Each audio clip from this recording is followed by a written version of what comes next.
Hello my dear friends, आज हम कर रहे हैं हमारी वर्कशीट नंबर 69 सोशल साइंस की है। इंग्लिश में 3 to 5 नंबर वाले क्वेश्चन है। इसमें आपको 10 तक तो सिंपल आपको क्वेश्चन दिए गए हैं और आगे आपका 4 मार्क्स बेस्ड पे आपका क्वेश्चन है। ठीक है, तो मैंने इस बारी दोनों ही बना रखे हैं। आपको रिटर्न नोट्स भी दे रखी हैं और साथ ही साथ जो सिंपल पीडीएफ है वो भी मैंने दे रखा है। क्योंकि ज़्यादा वर्क था तो मैंने इसीलिए इसके साथ ही साथ मैंने सिंपल पीडीएफ भी बना दिया कि आपको लोगों को समझ आ सके अच्छे से। ठीक है, आज जिनको राइटिंग में पसंद है वो प्लीज़ इसमें से देख लीजिएगा। आप लोग नाराज मत होइएगा क्योंकि बहुत बच्चे बोलते हैं कि दीदी आप प्लीज़ रिटर्न में ही करवाइए, तो उनके लिए भी मैंने लिख रखा है। ठीक है, देख लीजिए और मैं इसे पीडीएफ में ज़रूर डाल दूँगी।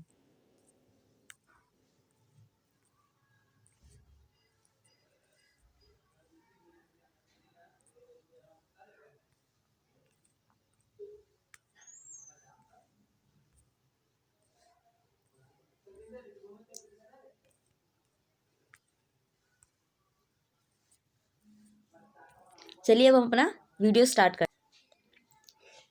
देखिए, फर्स्ट क्वेश्चन है, what were the step taken by the French revolution to the creating a people feeling of collective identity among the French people. तो आपका आंसर है इसका paternity and the citizenship idea, new national mark, centralize administration system and the national language and provision of the uniform weight and value.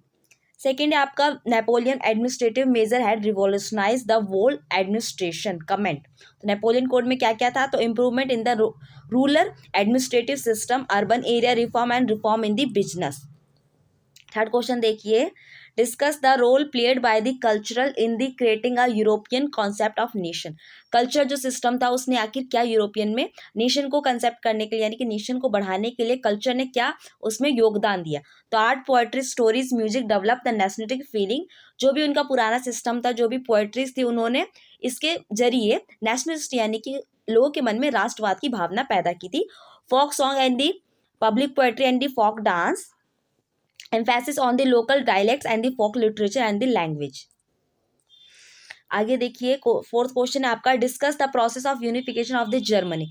Germany की unification में क्या process हुआ, उसमें क्या क्या चीजें आई गई। तो फर्स्ट है आपका, William first ascended to the throne of Persia. Second है, Bismarck play important role in the unification. Third है आपका, वियना कांग्रेस। यानी कि जर्मनी का जो यूनिफिकेशन हो रहा है उसमें कौन कौन से प्रोसेस होते गए तो आपको बताया जा रहा है। फ्रैंकफर्ट पार्लियामेंट हुआ, फिर यूनिफिकेशन में कुछ प्रॉब्लम्स भी आए, और देन सिक्स है आपका, बिस्मार्क ने ऑस्ट्रिया को हराया, साथ साथ फ्रांस के साथ न्यूट्रलाइजेशन वर्ल्ड पावर किया, और उसके बाद जो जर्मनी है वो एक नया राष्ट्र बनकर तैयार हो गया। फिफ्थ क्वेश्चन है, what were the main stages of unification of Italy, what was the main problem. Italy की यूनिफिकेशन में कौन कौन से मेन स्टेजेस थे और कौन कौन सी मेन प्रॉब्लम्स आई थी। तो आंसर देखिए इसका, यूनिफिकेशन प्रोसेस है, in 1832 Cavour become the prime minister of Sardinia, treaty with France and defeated Austria and merge Lombardy in the state 1859। Lombardy जो था इटली का एक स्टेट था जिसे मर्ज कर लिया गया था, जोड़ लिया गया था। सेकेंड फेज है, merge Parma Modena and the Tuscany in the Sardinia with the public acceptance. लोगों की सहमति के द्वारा पार्मा मोडेना टस्कनी को भी जोड़ा गया। थर्ड फेज में इन 1860 में गैरिबाल्डी ने क्या किया था, विनिंग 2 सिसिलीज जो थी उसे जीत लिया था। और फोर्थ फेज में authority over Rome and the Venetia compromise with the Pope in 1871 and emergence of the unified Italy.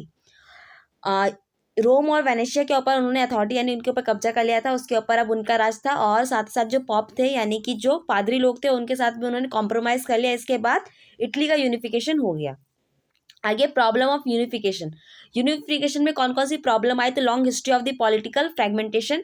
जो इटली था वो कई टुकड़ों में बटा हुआ था तो उसकी हिस्ट्री, फॉरेन पावर्स थी, कई सारे पॉप का रूल था, और साथ साथ वियना कांग्रेस था, उसकी वजह से भी यूनिफिकेशन में प्रॉब्लम्स आ रही थी। सिक्स क्वेश्चन है, in Britain the formation of the nation state was the result of the long run out process discuss.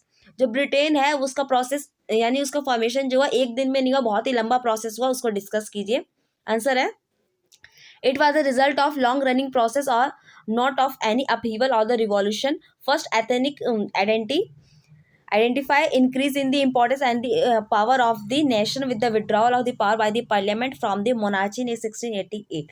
First ethnic यानी वहाँ के जो जातियाँ थे उसको आइडेंटिफाई किया गया, फिर उसकी उनका जो इंपॉर्टेंस है उसको बढ़ाया गया, साथ ही साथ जो पार्लियामेंट की जो पावर थी मोनार्ची के अंदर उसे हटा दिया गया। Then formation of the United Kingdom in of Britain in 1707, 1707 में यूनाइटेड किंगडम ऑफ ब्रिटेन को बनाया गया।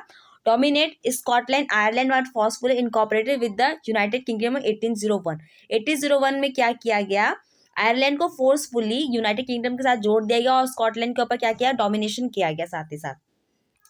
Creation of new British nation, dominance of the Anglo creature, new British nation का क्रिएशन हुआ और साथ ही साथ जो एंग्लियो वहाँ पे जो परिवार थे उनका क्या होगा, डोमिनेशन हो गया साथ ही साथ।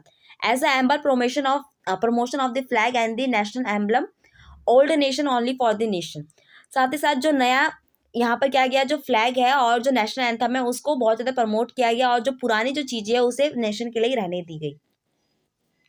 सेवंथ है which factor were responsible for the rise of nationalism in Europe, Europe में नेशनलिज्म पैदा होने के क्या फैक्टर्स थे, तो आपका आंसर इसका राइज ऑफ नेशन स्टेट, बहुत सारे स्टेट का स्टार्ट होना, प्रमोशन ऑफ डेमोक्रेटिक प्रिंसिपल, बहुत सारे लोग मतलब डेमोक्रेटिक लोकतांत्रिक भावना का उत्पन्न होना, emphasis of the social political economic equality, साथ ही साथ जो सामाजिक और पॉलिटिकल और इकोनॉमिक इक्वालिटी का भी लोगों को ये था कि हमें भी इक्वालिटी मिलनी चाहिए, हमें चाहे वो इकोनॉमिकल हो, सोशली हो, चाहे पॉलिटिकल हो, हम सभी को क्या मिलनी चाहिए, प्रॉपर इक्वालिटी मिलनी चाहिए। Demand for the human right in the other nation, और भी दूसरे सारे जो देश थे, नेशन थे, उनके अंदर ह्यूमन राइट्स के लिए आवाज़ उठने लगी थी, तो यूरोप में भी उठने लगी थी। Revolution reaction in the autocratic monarchy, और बहुत सारी क्या हुई, रिवॉल्यूशन एक्टिविटी स्टार्ट हो गई मोनार्ची के अंदर।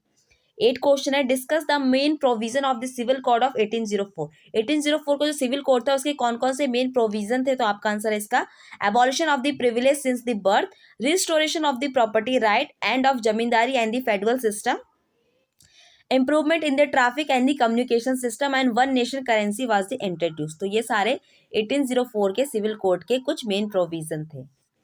9th क्वेश्चन आपका कहता है the decade of 1830 had brought economic hardship in the Europe, support for the statement with the argument.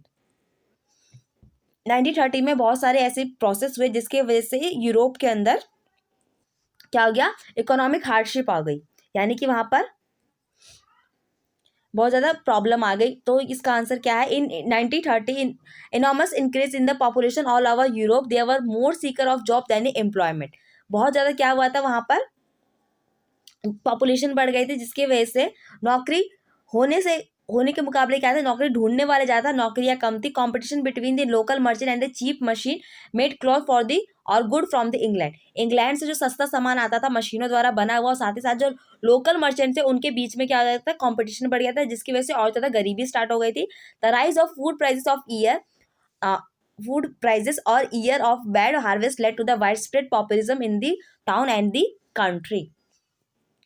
Food prices के बढ़ने के साथ साथ जब भी क्या होती है, किसी साल में अगर जो भी एग्रीकल्चर का जो प्रोडक्ट निकल के आते हैं, यानी जो हार्वेस्ट क्रॉप होती है वो खराब हो जाती थी, जिसकी वजह से क्या होता, पूरे ही देश और कंट्री में भूखमरी फैल जाती, पॉपुलिज्म यानी कि भूखमरी।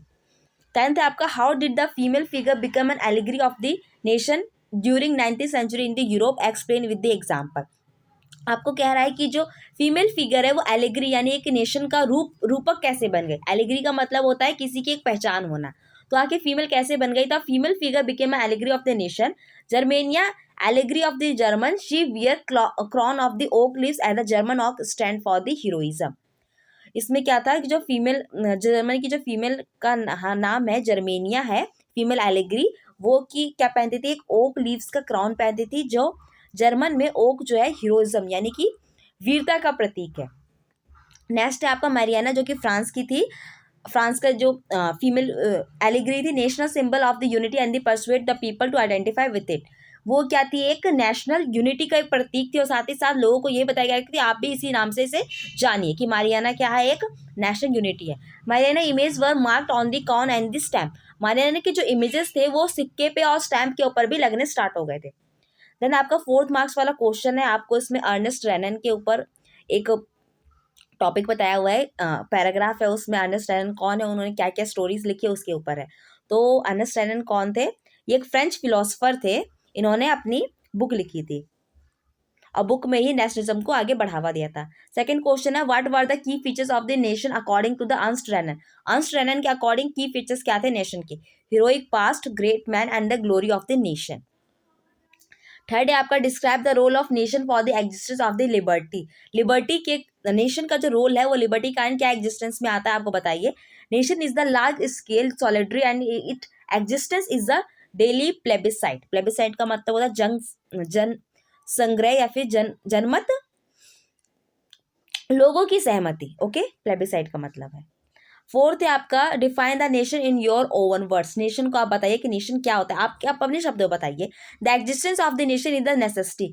जो नेशन है उसकी उपस्थिति होना बहुत ही जरूरी है। Nation existence provide us liberty, equality and the protection.